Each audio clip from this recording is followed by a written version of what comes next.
তোমার উপর অবধারিত করে নাও দীর্ঘ নীরবতা, দীর্ঘ সময় চুপ করে থাকার বিষয়টা তোমার উপর অবধারিত করে নাও।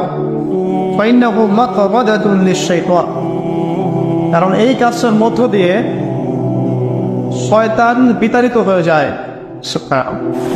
ওয়া আউনুন লাকা আলা আমরি দীনিক, দীর্ঘ সময় চুপ থাকলে তোমার দিনের প্রতিটা কাজ করার ব্যাপারে আল্লাহ তোমাকে সাহায্য করবেন। বা দীর্ঘ নীরবতার ব্যাপারটা দিনের প্রতিটা কাজ করার ক্ষেত্রে তোমাকে সহযোগিতা করবে।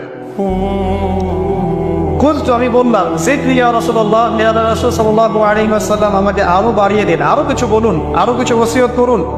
ক্বালা, তিনি বললেন ইয়াকা ওয়া কাসরাতাদ দাহিক, সাবধান থাকবে, বেশি বেশি হাসবে না। ফাইন্নাহু ইউমিতুল কলব, কারণ যারা অধিক পরিমাণে হাসাহাসি করে তাদের কলব মরে যায়, তাদের কলবের মৃত্যু ঘটে। ওয়ায়াযহাবু বিনূরি ওয়াজহি, এবং চেহারার মধ্যে নূর চলে যায়, চেহারায় কোনো জ্যোতি বা নূর থাকে না। কুলতু জিদনি ইয়া রাসূলুল্লাহ, ইয়া রাসূল সাল্লাল্লাহু আলাইহি ওয়াসাল্লাম আমাকে আরো বাড়িয়ে দিন, আরো কিছু ওসিয়ত করুন।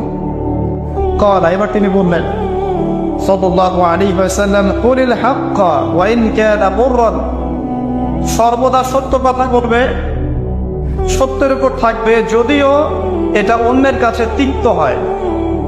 সত্য কথা বলবে যদিও এটা তিক্ত শোনায়।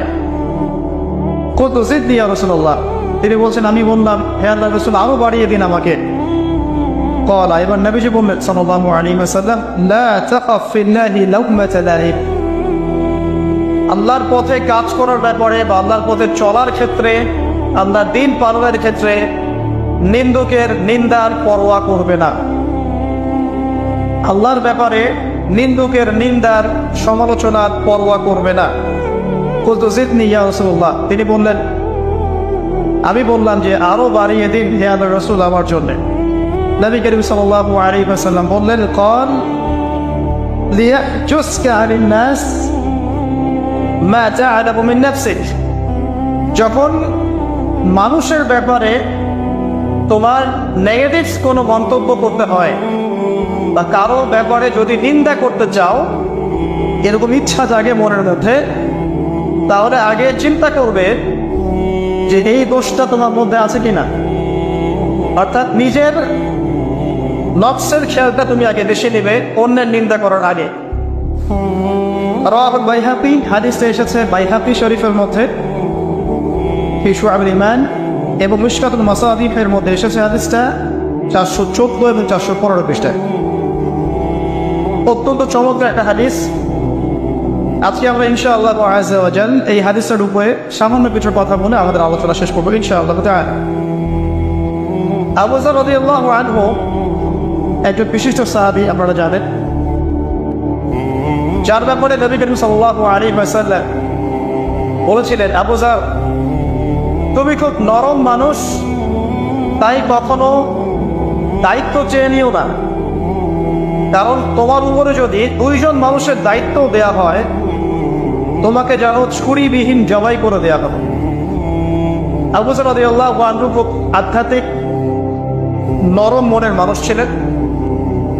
তিনি নবী সাল্লাল্লাহু আলাইহি ওয়াসাল্লামকে খাস করে বলছেন, এটা আমভাবে নয়, আমি যেমন আমভাবে সবার উদ্দেশ্যে কথাগুলো বলছি কিভাবে আমভাবে নবীজি এই কথাটা তাকে বলেননি, বরং খাস ভাবে বলেছেন, পার্সোনাল নাসিহাত, ইন্ডিভিজুয়ালি বলেছেন। তিনি বলছেন হে আল্লাহর রাসূল আমাকে কিছু নসিহত করো, কিছু ওসিয়ত করো। ওসিয়ত কি জিনিস? যেমন কেউ চলে যাওয়ার আগে ওসিয়ত করে, বাবা ইন্তেকাল করছে তার আগে ওসিয়ত করে, মাকে দেখিস, বোনদেরকে খোঁজ খবর রাখিস, সন্তানদের ব্যাপারে খোঁজ খবর রাখিস ইত্যাদি। ওসিয়ত করা মানে যে কথাগুলো আমরা অক্ষরে অক্ষরে পালন করতে চাই, প্রতিশ্রুতি ব্যক্ত করি, এরকম কথা কনভারসেশন। একটু চিন্তা করেন, নবী করিম সাল্লাল্লাহু আলাইহি ওয়াসাল্লাম যদি আপনাকে আমাকে খাস করে কোনো জায়গায় ডেকে নিয়ে কথাটা বলতেন কেমন হতো? মনে করেন নবী সাল্লাল্লাহু আলাইহি ওয়াসাল্লাম জীবিত আছেন বা আমরা তার সাক্ষাৎ পেয়েছি, আর আমরা কেউ একজন আমাদের মধ্যে গিয়ে থেকে বললেন ইয়া রাসূলুল্লাহ আমাদের কিছু ওসিয়ত করেন, আমাকে খাস করে কিছু ওসিয়ত করেন, তখন এই ওসিয়তগুলো স্পেশাল হবে এবং আপনি আমি কখনোই চাইবো না জীবন চলে গেলেও এগুলোর কোনো একটা আমরা ছেড়ে দেই, তাই না? আবু যর রাদিয়াল্লাহু আনহু এই সুযোগটা নিয়েছেন। নবী সাল্লাল্লাহু আলাইহি ওয়াসাল্লাম বলছেন, প্রথম যে উসিকা বিতাকওয়াল্লাহ, আমি তোমাকে সর্বপ্রথম ওসিয়ত করছি তুমি আল্লাহকে ভয় করবে। তাকওয়া কি জিনিস? নবীজি বলছেন ফাইন্নাহু আযয়ানু লিয়ামলিকা কুল্লি, এই তাকওয়াটাই সমস্ত কাজের সৌন্দর্য বর্ধন করবে তোমার জীবনে। তুমি যত কাজ করবে প্রত্যেকটা কাজ যদি আল্লাহকে ভয় করে করো, প্রত্যেকটা কাজ তোমার জীবনে সৌন্দর্য বর্ধন করবে ইনশাআল্লাহ তাআলা। খুব সংক্ষিপ্ত আকারে বলতে পারি, আল্লাহ রাব্বুল আলামিনের তাওহীদের সাথে কাউকে শরীক না করা, এক কথায় আল্লাহর সাথে শিরক না করার নাম তাকওয়া। ঠিক আছে?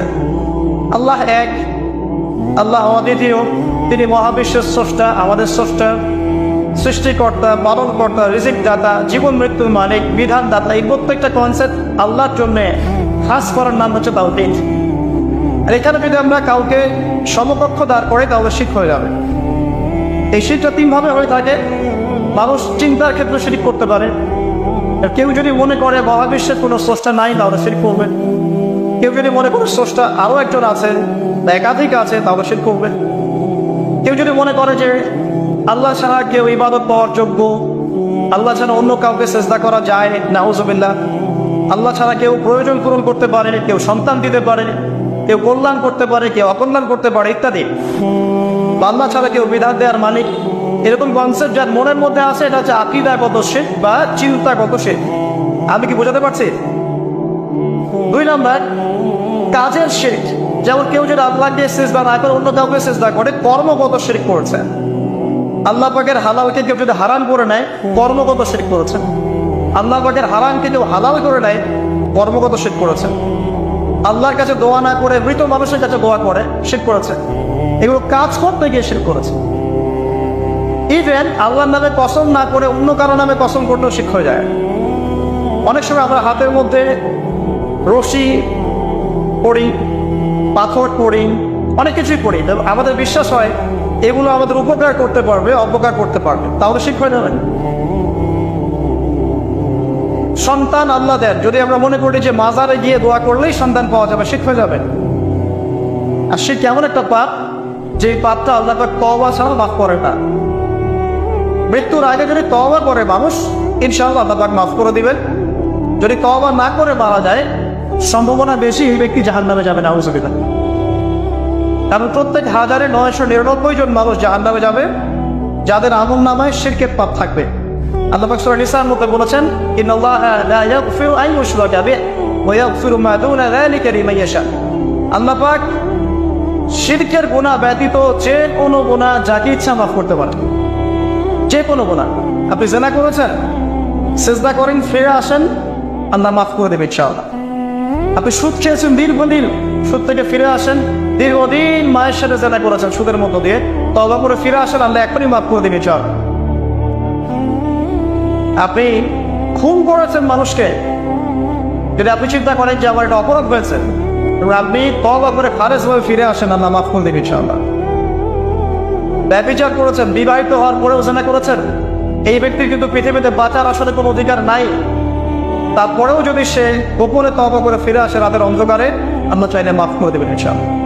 যে কোনো পাপ আল্লাহ পাক যাকে ইচ্ছা মাফ করতে পারেন, শিরক ছাড়া। শিরক যদি তওবা না করে মারা যায়, বেশিরভাগ সম্ভাবনা হচ্ছে সে জাহান্নামে যাবে। আরেকটা ডেঞ্জারাস বিষয় হচ্ছে, শিরক করে মারা গেলে কবরে মান রব্বুক উত্তর দিতে পারবে না। যারা মান রব্বুকে উত্তর দিতে পারবে, নিঃসন্দেহে তারা কখনো শিরক করে নাই, আল্লাহ পাকের তাওহীদের উপরে ছিল।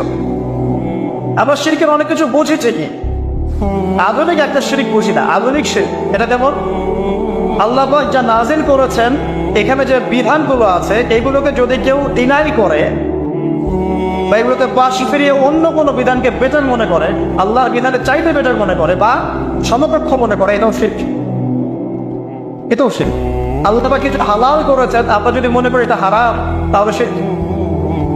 এটাও শিরক। সূরা তাওবার 31 নম্বর একটা পড়ে দেখবেন ইনশাআল্লাহ তাআলা।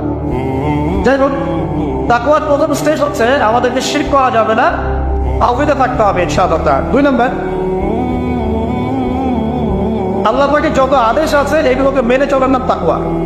ফর এক্সাম্পল সালাত, সাওম, সাদাকা, হজ, উমরা, যাকাত, সত্য কথা বলা, পিতা মাতাকে নির্দয়